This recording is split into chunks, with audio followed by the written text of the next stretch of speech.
I'd say about 5 years back, on a one-day stop arm count for Buncombe County and Asheville City, that number was about 60 violators a day. Over the past 2 or 3 years, we've seen that number climb up to 120. Now, we did put the stop arms on the bus, cameras on the bus last year. I did see a slight reduction. It went back down to 90.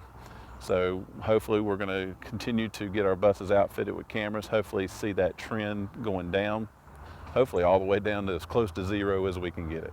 We always talk about when you can pass and when you can't. About the only time you can is if you have a divided highway with a barrier.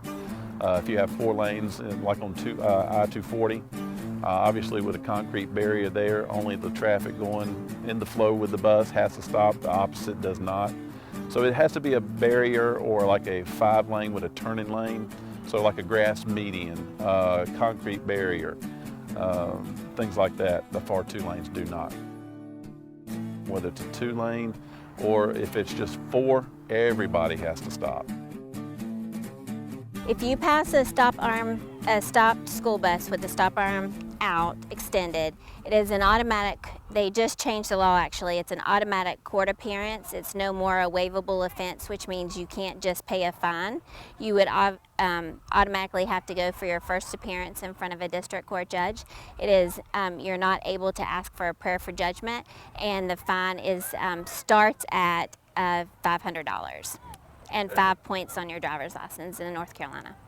We do like for parents and other people to know that there is a law out there that's called impeding or delaying a school bus, which means if you try to get onto a school bus or stop a school bus from movement, that is still school property, and that is a Class A1 misdemeanor, which means law enforcement would get involved.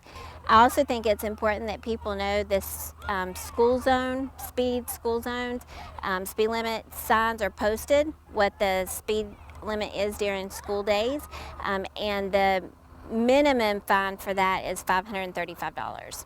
So in the state of North Carolina this year, it's been put out that when students are crossing 1 lane of traffic in the afternoons to go to their home on the far side of the road, the driver is going to hold them at the curb, make one last check of the mirrors, and be sure that driver is not going to be impatient coming around the bus.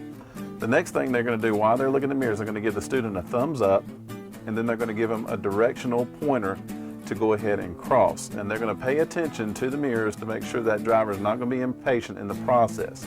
If they are impatient in the process while those students are crossing, they're going to immediately go to their horn, and that will be the signal for the student to back up and go back to the curb because there's an impatient motorist. We have trained our bus drivers at the very beginning of the summer. We have likewise trained 100% of the student population for Buncombe County and Asheville City. Also, if you as a parent have issues, your child is having issues with a bus or on the bus, to please report that to the school administration or to your school resource officer, not just the bus driver, so that we can handle that appropriately.